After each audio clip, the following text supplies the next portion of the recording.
Hi, this is Thomas with Believe in the Run. This is Megan with Believe in the Run. And this is Megan Featherston from Featherstone Nutrition, AKA Feathers. And you're listening to Fuel for the Soul, the place where we talk about nutrition and running and play your questions. So let's get started today. We had a question from Meg. What was her name? Carrie. Carrie's asking a question that is kind of interesting because we're always thinking about nutrition when you're active and when you're able to participate in the sport. But what happens when you are not able to, and what do you need to adjust? So let's hear the question and we'll go on from there.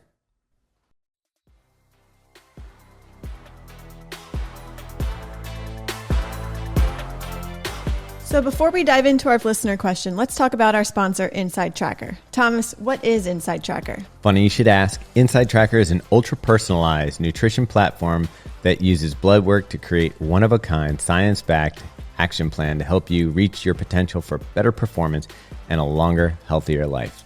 Yeah, so they were founded in 2009, and the Boston company first started working with professional athletes who wanted to see what their biomarkers, hormone, and mineral profiles look like during their training and how they could use nutrition and lifestyle to improve. Get this, they measure over 30 biomarkers and recommend food and supplements to optimize things like your energy, cognition, endurance, heart health, and more. And the really great news for you all is for a limited time, Inside Tracker is offering our listeners 25% off their entire store. Boom. Just go to insidetracker.com/fuel.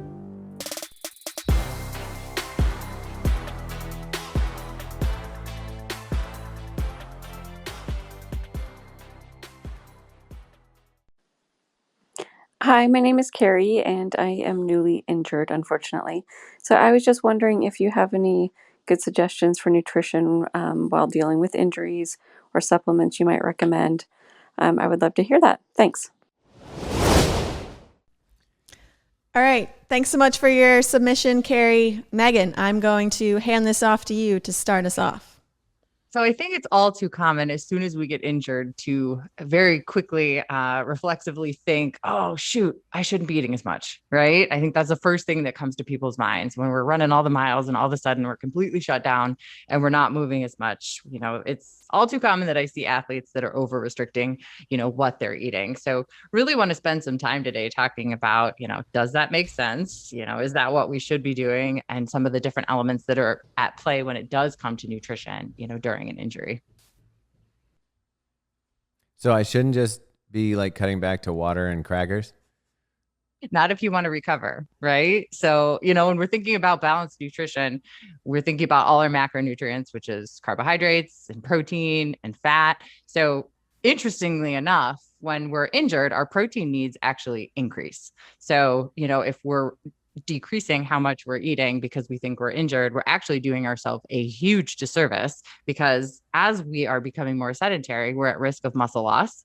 And then as we are healing from an injury, we're in what's called a catabolic state. So we're breaking down muscle mass. So if we have decreased our protein intake instead of actually increasing it to meet our needs, we're going to end up, once we're finally healed, with a lot less muscle mass coming back to training than we had, when we stopped.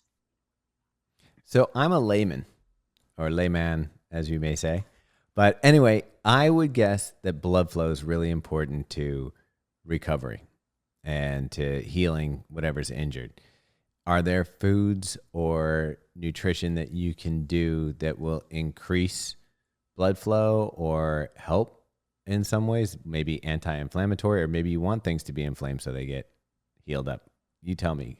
Right. And I think, a normal response to training and injury is that acute, inflammatory response, right? That gets that blood flow, just like you're talking about, to those areas that are injured to help us recover. But when we look at long-term inflammation, right, or prolonged inflammation, that can actually delay our healing. So what we want to do, to your point, is take in some things that help with that anti-inflammatory process. So one of the things that there's a few things. One is omega-3 fatty acids. So those are the types of fats that are in fish, right? And some of the marine sources. And then we can also get them from plant sources, which is chia seeds, flax seeds, walnuts, soy, those types of things. But truthfully, they've done a ton of studies and it's kind of hard to eat enough omega-3. So a lot of times, when we are injured, we want to be taking an omega-3 supplement to help with that anti-inflammatory properties. And it also helps us retain muscle mass when we're more sedentary and can help us, recover those muscles as well. So the increasing your protein you mentioned will help with sort of once we're not injured any longer and we get back to training, we'll have that muscle to work with. Does it also help you speed up the recovery, or is it more just beneficial for once you're recovered? It does speed up the recovery. Yeah, that's a really good point. So our protein needs are increased by about 20% when we're injured. So when we look at runners, our protein needs are already higher than the average sedentary human, right? And then we add an injury on top of there. Those protein needs are seriously through the roof. So they're anywhere from like 20 to 40 grams of protein per meal. So that's based on body size. So some people are needing 30 and 40 grams of protein per meal when they're injured.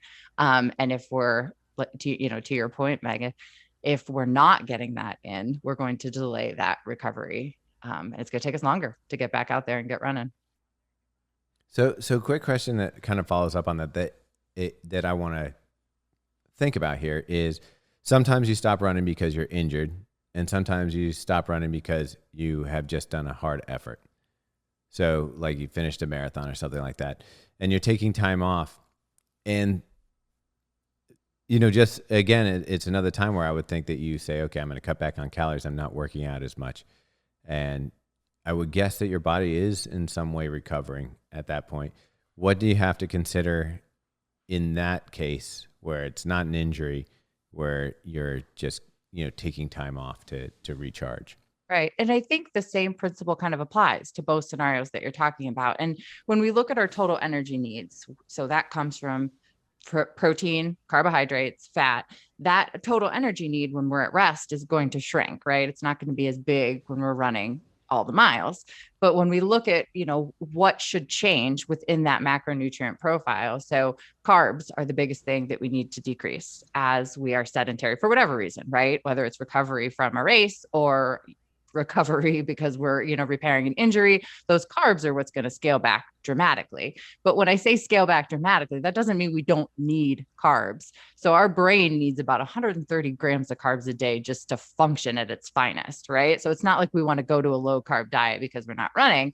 We just probably don't need 300-400 grams of carbs a day when we're not running all the miles. So that's one of the biggest things that's going to scale back, whether we're injured, whether recovering, is those carb needs are going to come down. Those protein needs are going to go up a little bit. And then we kind of fill in the gap with the fat, which to, our point before is that's really going to help with that anti-inflammatory properties, is getting some of those healthier fats in our diet. So it's not necessarily that we don't need anything. We still need it all. We just need it in different ratios.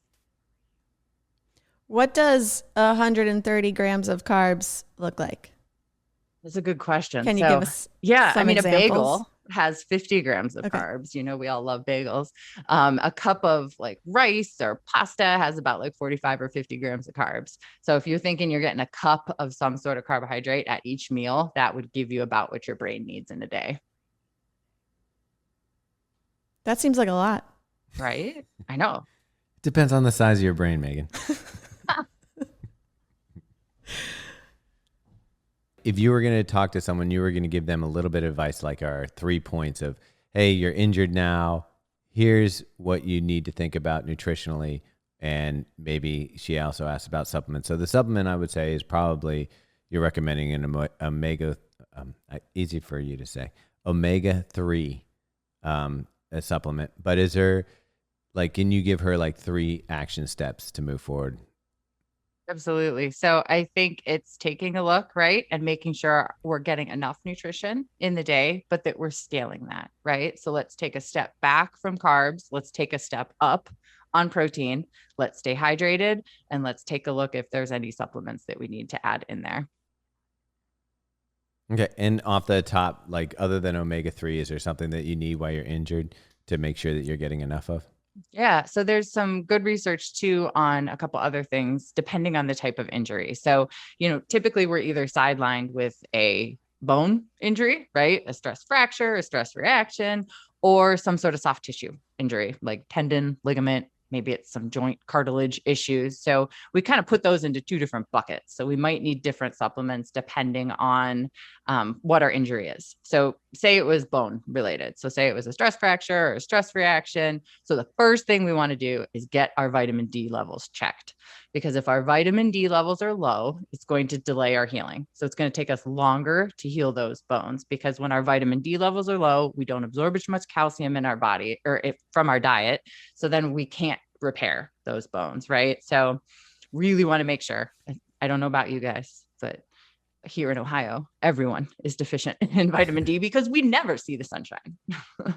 Well, you cannot overdose on D, can you? You can. No, you can. Yeah, you absolutely really? can. It's what's called a fat soluble vitamin. So fat soluble vitamins we can store in excess in our body. We're not just going to pee them out like the water soluble B vitamins. So we can, and it happens sometimes, but I would say the likelihood of being deficient is way more likely than us having too much vitamin D.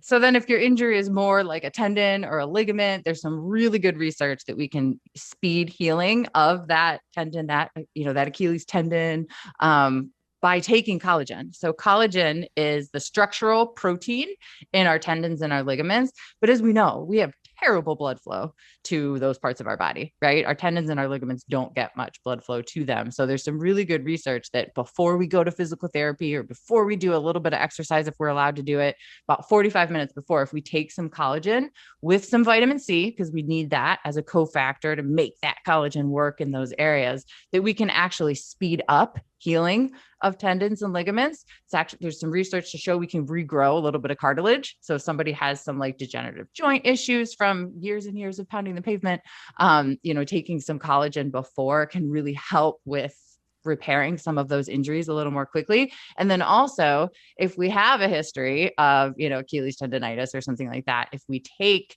collagen prophylactically when it's not bothering us, our rate of re-injury is a little bit lower. So, if it's soft tissue, collagen might be helpful. Timing's important. And if it's, a bone issue, really making sure our vitamin D is where it needs to be and our calcium intake is good too. What about that chondroitin stuff? Glucosamine and chondroitin. Yeah. So that was like all the rage. Gosh, maybe, I don't know, 15, 20 years ago. The studies on it are just, they don't wow me. I know some people who take it, and for a while, there were some really positive studies, but now it's it's getting a little wishy-washy, and it's pretty expensive, and they're huge horse pills. So, if you're taking it and you love it, and you think it's working, it's not hurting you by any means, but it's not something that I typically tell people to run out and take. All right, cool.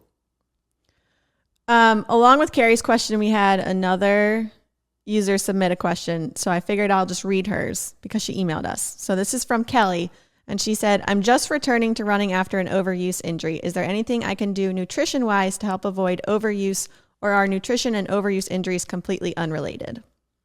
So we can get overuse injuries from lots of different things, right? As it entails. But one of the things, it's really interesting. They've started to do some research looking on nutrition and overuse injuries. And what we're finding, if people are chronically underfueling, AKA not eating enough for the amount of work that we're putting out in our training, that we drastically increase our risk of an overuse injury. And really what that is if we're not giving our body the energy that it needs, we're breaking down muscle mass. So we're losing, muscle strength, muscle function. So we end up getting a little sloppy in our form and we increase our injury risk. We're delaying that recovery because our body, instead of giving it enough nutrition to build back up after a training session, we're not giving it enough nutrition. So it just keeps breaking down. So our risk of an overuse injury is just through the roof. Are there signs that it's nutrition related versus you're just doing too much? And that's a hard thing to distinguish, right? Because when you're training hard, you're tired. When you're not eating enough, You're tired. So it can be really tricky. But, I think looking at your history, right, and trying to figure out, have I tolerated this in the past? Am I not now? Looking at your nutrition, taking a really hard look at, enlisting a professional, right, to figure out, am I bringing in enough? What does a normal nutrition, adequate nutrition look like for me with this training cycle? Often see people inadvertently underfueling when they increase mileage. right? Because as we increase mileage, our appetite usually starts to go down for a lot of people. So if we're trying to, very intuitively increase based on hunger, as we start to overtrain, sometimes our appetite tanks even more. So if we're really just relying on how we feel, the likelihood of us not eating enough and increasing that risk for overuse is just through the roof. So I'm assuming nutrition could be a big part of the reason people are getting injured in the first place. I mean, I see it a lot. Yeah, I do. I mean, I think your nutrition could be perfect and you could still get injured, right? So we can't always, blame it on nutrition, but it plays a huge role. It absolutely does. So we're going to get a little personal here. I just had a fantastic training cycle. Went into the marathon, was like full of confidence, thought, okay, no problem. Going to have a great day. Just relax and enjoy the day. During the marathon, nothing felt right. And I'm still trying to figure out, I can't, usually I can pinpoint what went wrong. Either, hot weather day, my training cycle wasn't good. I came in slightly injured. There was some reason why a marathon went sideways. And at this point, this was my 32nd marathon. I've done a few of them. So I've had good and bad days. I know they can't all be good, but this one left me at a loss because there was really nothing I could point my finger at. And I believe my nutrition was was on point. I took in plenty of carbs, was doing all the things you're supposed to do. And race day, the pace just never came together for me. And as a matter of fact, I haven't gotten muscle fatigue or cramps pretty much in the last mile or two, it always hurts. But this one, halfway through, my quads were already not feeling right. My brain was not functioning properly. I was in a negative headspace and wasn't able to get out.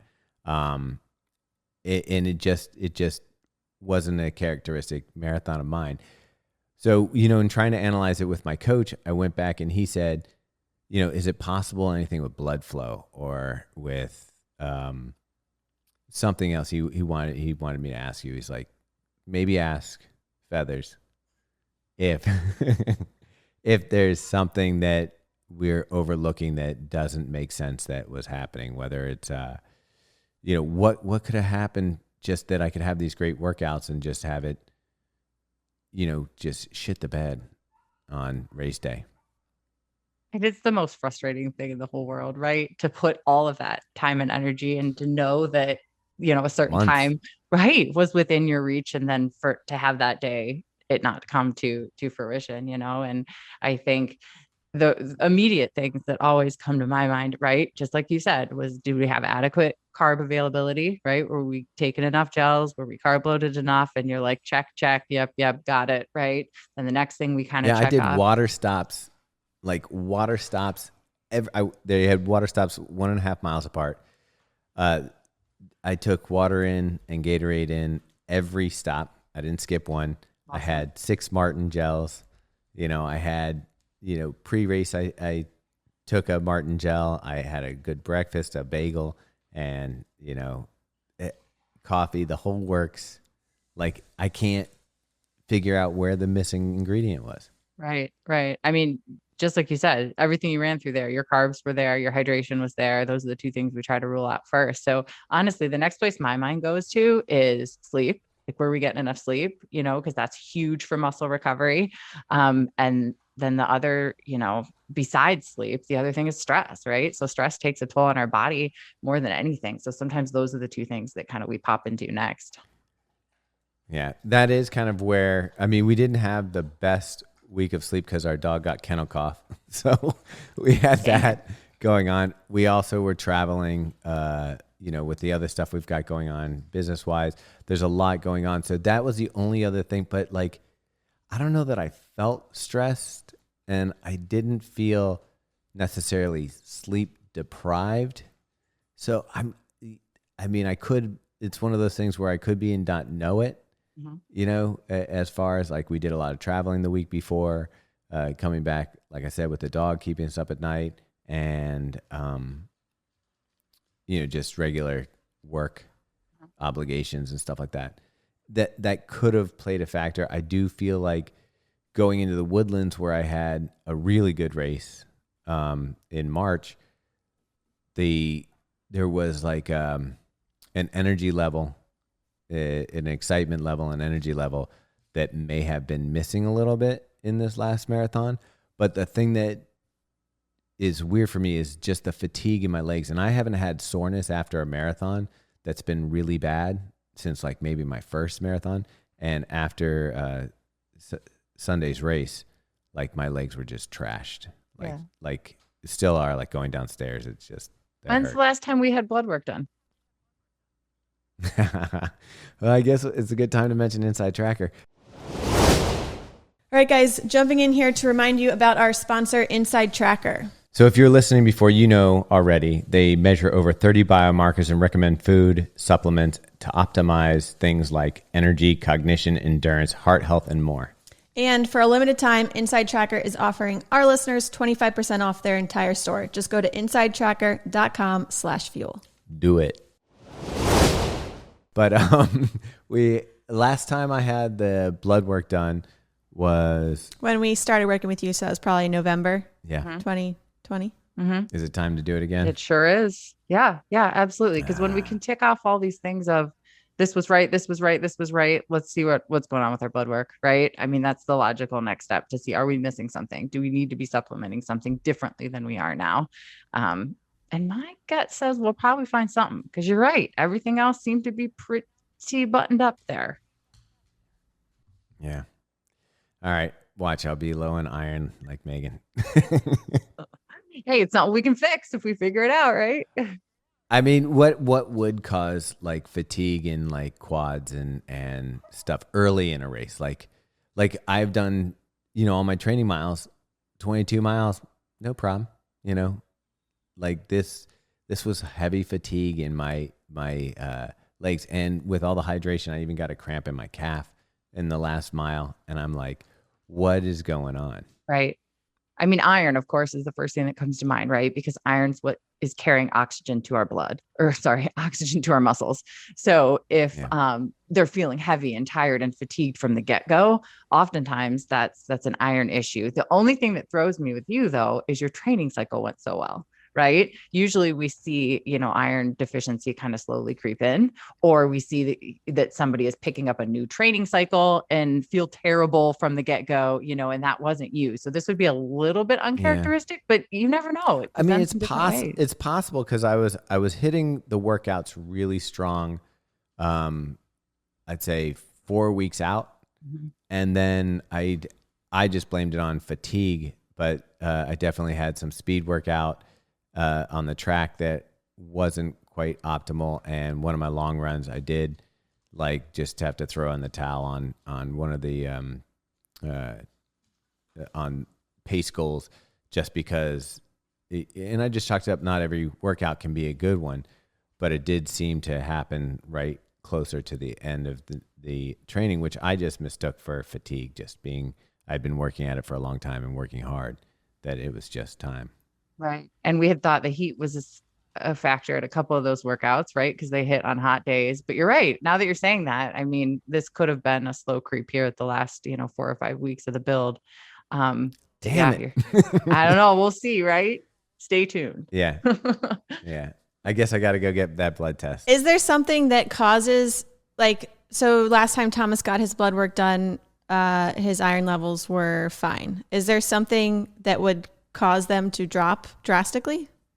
Oh, yes. I mean, there could be, things, that could cause it to drop from medical perspectives, but from a normal, healthy runner perspective, we lose iron from running. So if we're training hard, we're losing more running. So it's called foot strike hemolysis. So when our heel hits the ground, right, we don't see it, but we lose a little bit of blood. We also lose some blood through sweat. Right. So we lose a little bit of iron that way. And we also have a little bit of blood loss in our GI tract when we're running. So all three of those things, right, lead to a little bit of iron loss as we train. So the harder we train, the more we're losing, and that can add up over time. That's why runners have higher requirements for iron is because we're always just losing a little bit through the day-to-day grind of training. Plus, then we know it's so important to have those levels higher than the average population, right? To make sure that we are getting that oxygen to the places it needs to be to, really fuel our performance. Yeah. And also thinking about, I look at the performance, like when we went out to Colorado, and like I was fatigued when we went out in the trails, and I just mistook that for altitude. Mm-hmm. So maybe there was something going on that I wasn't tracking very well. But yeah, it felt like it came out of nowhere. Cause even that week leading up to the marathon, Megan and I went out and did like just marathon pace for a little while, and it was comfortable, and I was talking, and there was no issues. And like from the start line at this one, I was like, it wasn't right. And I was working on mental toughness, and I never got through. Like I finished, and I guess, I never quit, but I wanted to quit at mile 3. Like I was like, this is not happening. And I think, your mental toughness was your strongest muscle in that marathon, right? To get you to finish, to get you there. Yeah. Yeah. Mm. That sucks though, Thomas. I'm sorry. It does. But yeah, now I guess I should go get the blood work done. But it does give me someplace to look, because literally I'm like, have no clue of why the performance would drop off the way it did.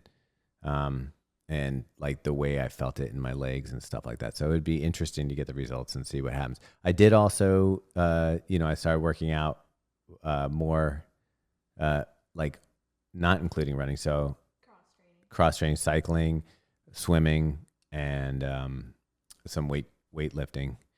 So I don't know. Maybe those little changes could have sucked up some of that iron. Mm-hmm. Mm-hmm. I think it's possible. And I mean, you tapered well, right? I mean, you went into it rested, Yeah, I feel like I did. Yeah. I feel like I did. I talked to the coach about that. That is one thing that maybe it could have been a little bit of a longer taper. Mm-hmm. But yeah, I guess that's enough about me. Do we have anything else we want to cover, Meg? Just because I see this all too often, just really hitting home the importance of, if we are injured, we need to be smart about our nutrition, guys. Too often I see people doing stupid stuff with nutrition to try to maintain a certain body composition when we're injured, right? And there is nothing wrong with our body composition changing a little bit when we're injured. We're going to get it back. We're going to be fine.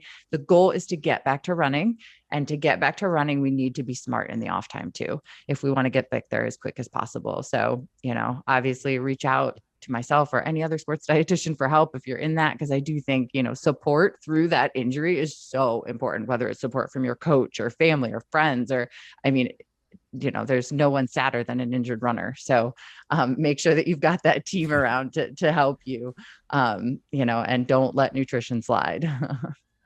So that was great. We answered questions on what you should be doing when you're injured with nutrition. We also got an in-depth conversation about my nutrition and maybe my need to go get blood work done with fatigue and blood flow. And we nailed it all for you. And we would love to hear more questions from you. So go ahead and submit questions. Meg, how do you do that? You go to the Anchor app, right? Yep. Just go to the Anchor app and hit that message button. You can send us an audio file, or if you prefer to email us, you can do that as well. Yeah, it's really nice because, Feathers here is, professional, and you get her advice for free. So line it up, get it in, and maybe your question will help other runners and help other people make it to the start line and finish line better fueled, feeling better, and living more healthy. Thanks, guys. We love your questions. Keep them coming. All right. So that's it. Tune in for more next time.